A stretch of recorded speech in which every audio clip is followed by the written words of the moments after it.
Hello everyone, my name is TheMadScorpyon, and welcome back to another Xur reset with me trying to get back in the saddle as I've ignored our dear exotic friend for far too long, and I need to just get back in the saddle of doing these quite regularly. On the topic, there isn't anything exactly unique in the front page. There's no Xur board, there isn't class items, just basically an exotic Cipher up for 79 strange coins, which, you know, if you're looking for otherwise redeemable exotics, you can go ahead and purchase that. Into the catalysts themselves, the first is the Sunshot catalyst, which I may catch flack for saying this, but a catalyst barely does anything as it is basically just a stat buff. I know the Crucible crowd is crying because I said stability and range isn't anything, but regardless, it is basically one of the old, outdated catalysts that only gave it stat buffs, so there isn't much to say about it. Yes, it does make the gun better by the end, but again, get it if you only need it. If you're strapped for coins or don't have the time, don't feel bad about missing it. Next is the Traveler's Chosen Catalyst, which is one of those ones I would say is definitely worth getting if you enjoy Traveler's Chosen, because it gives you two perks. First being Osmosis, where it makes it so that using a grenade will refill the magazine and change the weapon type to match your grenade type, meaning a kinetic can be any element officially. But as well, it does have Surplus, where it gains handling, reload speed, and stability for fully charged abilities, which makes sense considering this weapon is all about recharging your abilities. A very good catalyst on top of it. Plus, it used to be fully auto if I recall, but that was changed, so it became deprecated. Into some of our armors, we have Foe Tracer, which semi-recently got a buff to make it so that damage with a weapon will get buffed by your abilities in a more unique essence. It's really good for damage on the Hunter type if you're not looking to take advantage of Celestial Nighthawk or Star Eaters. It is pretty good for weapon damage, but otherwise, the stats distribution is pretty low. Basic mobility strength, which might be good for the hunters, but I wouldn't be exactly reminiscing over it.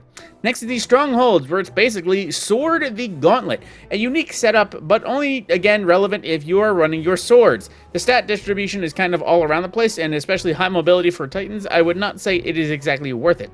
Speaking of mobility, we do have the Ophidian Aspect, which basically gives you ready speed, reload, and melee range, regardless of what you're doing. Any weapon will have enhanced reload speed and ready speed, and you will have boosted melee ability. Definitely one of those ones you will only see in Crucible generally. Speaking of Crucible, it's Recovery Intellect, which I definitely feel like that role could make it work in the Crucible, but I wouldn't judge you for still looking for a better version. In some of the other strange curios in his material offers, Xur is actually selling a Nightfall Cipher, so if you wanted to just get a few free ones, which is basically the equivalent of doing a Grandmaster Nightfall, it is also here. However, it is worth a whopping 97 strange coins in comparison. Into the gear side, starting with the exotics, you have the Hawk Moon with snapshot sights, as well as polygonal rifling and the heavy grip for the Hawk Moon. It always has alloy, in case you're wondering, which I wouldn't say is the best roll. Then again, Hawk Moon, it's pretty good straight all around. I'd imagine it was just for people who would rather perform more range, more stability, more handling, is really the end-all be-all of whether or not you like that roll. The next is the Arbalist, a linear fusion rifle that specialized in taking down shields and was, almost always in your loadouts, is what I was trying to say, when it got its anti-barrier rounds. However, it recently kind of became not so relevant when they changed shields, basically making it so that it's not so required, but it's still nifty nonetheless, especially if you are a PvP cheeser and would rather just have a linear fusion rifle at all times that especially takes special ammo.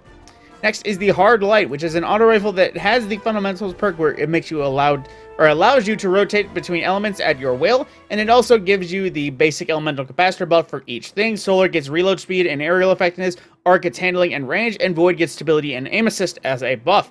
Aside from that, its whole perk is the fact that it has rounds that do not lose damage over distance, so it has infinite range technically. It overpenetrates and will ricochet off surfaces, you know, and allegedly projectile damage increases after bounces. However, you do have to be a master geometrist if you wish to get it. There is a catalyst for it, but again, this is one of those ones that is just more range. If I recall, this improves its stability more so, but again, another one of those ones that is super outdated and is in mega need of reworking.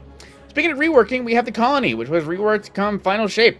Its main point is that it has insectoid robot grenades, where the weapon's grenades are robots that chase targets and explode when close to them, consumes tougher combatants to create, it eats or kills other combatants to create additional robots. Basically, it will multiply based on targets killed and cluster bomb. As well, it has a weird form of autoloader, which was specially named otherwise. And its basic catalyst was something similar. I believe it actually got reworked, but it is still quite basic at either more ammo or autoloading, something like that. No, you know what I mean. Its catalyst is simple. It's not anything game-changing, though. And just blitzing through some of our weapons, we have two things that are craftable, two things that are classics, and otherwise, you know, you could probably ignore the rest. Starting with No Reprieve, it is a slug, I almost said strange, it is a slug stasis shotgun that is from Season of the Plunder. It is craftable. I definitely had some fun with it back some time. I know it can roll with Surrounded, so in the unique damage aspects or the case that you can get that proc, this is a heavy damage dealer, but aside from that, that is pretty much all to say about it. Similar to the Distant Pull, which is a stasis rapid-fire frame sniper from Season of the Deep, which is pretty much just, you know, it's there. It's craftable, but I don't believe it was any sort of game changer really in any way, unless you just wanted another Taken gun. Next is the First and Last Nout, which was an inch away from being the perfect roll. This was a OG classic for slug damage dealers. If you had Autoloader and Vorpal back in the day, this would be Pog, but at the same time, same thing goes with the No Reprieve. If you have a case where Surrounded is useful, go ahead and use it. This is a preem roll.